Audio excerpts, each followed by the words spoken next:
Selamat pagi, salam sejahtera. Isu hangat pagi ini, jika Ismail Sabri terus lengahkan PRU 15, mungkinkah UMNO sendiri paksa parlimen dibubarkan?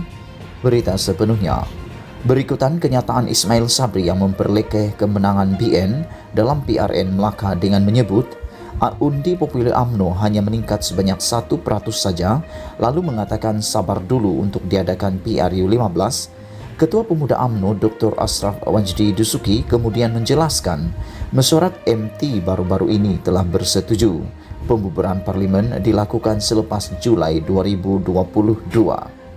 Begitupun tambahnya, ketetapan itu memutuskan bahwa PRU 15 mesti dilangsungkan sebelum pemilihan UMNO diadakan.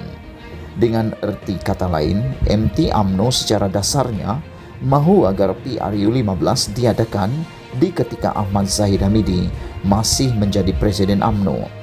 Semalam pula, Timbalan Presiden UMNO Muhammad Hassan berkata, pemilihan UMNO mungkin akan diadakan pada November 2022. Menurut beliau, pemilihan UMNO perlu diadakan sebelum tamat tempoh masa yang diberikan ROS, yaitu Desember tahun depan.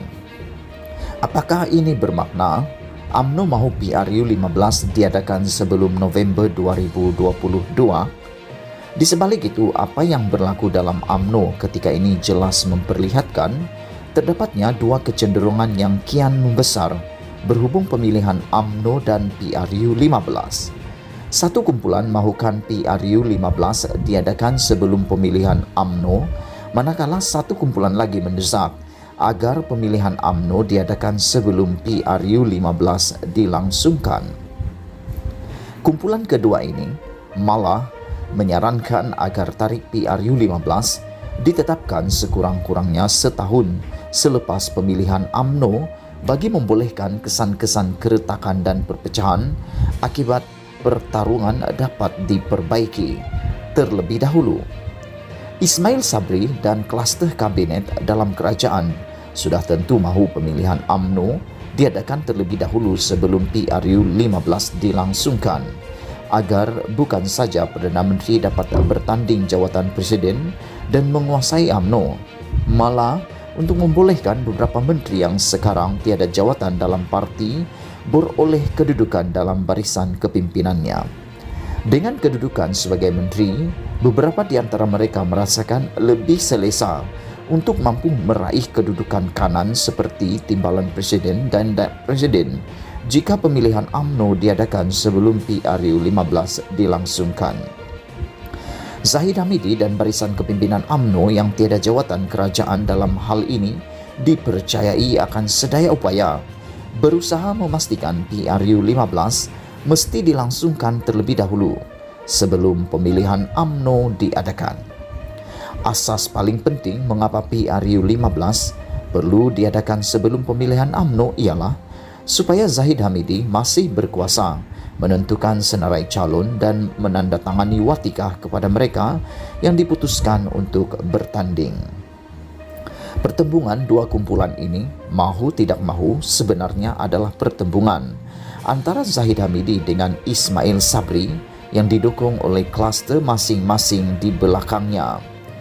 Zahid Hamidi ingin terus menguasai UMNO, manakala Ismail Sabri dengan jawatan Perdana Menteri yang disandangnya pula mahu mengambil alih dan menjadi penguasa baru parti itu. Pokoknya, dengan Najib Razak gagal dalam rayuannya baru-baru ini dan nasib Zahid Hamidi sama ada perlu membela diri atau tidak dalam kes Yayasan Akal Budi akan ditentukan pada 24 Januari depan.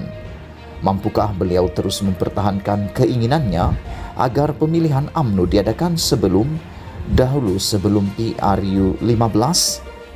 Di pihak Ismail Sabri pula, mampukah juga beliau terus melengah-lengahkan PRU 15 supaya pemilihan UMNO harus diadakan terlebih dahulu?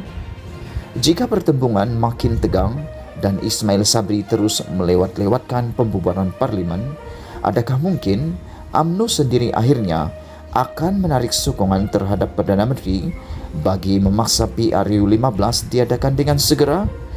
Ditulis oleh Sahbudin Husin 13 Desember 2021 dipetik daripada sahbudin.com. Sekian isu hangat pagi ini. Jangan lupa tinggalkan komen Anda, tekan butang subscribe dan kita jumpa lagi. Bye-bye.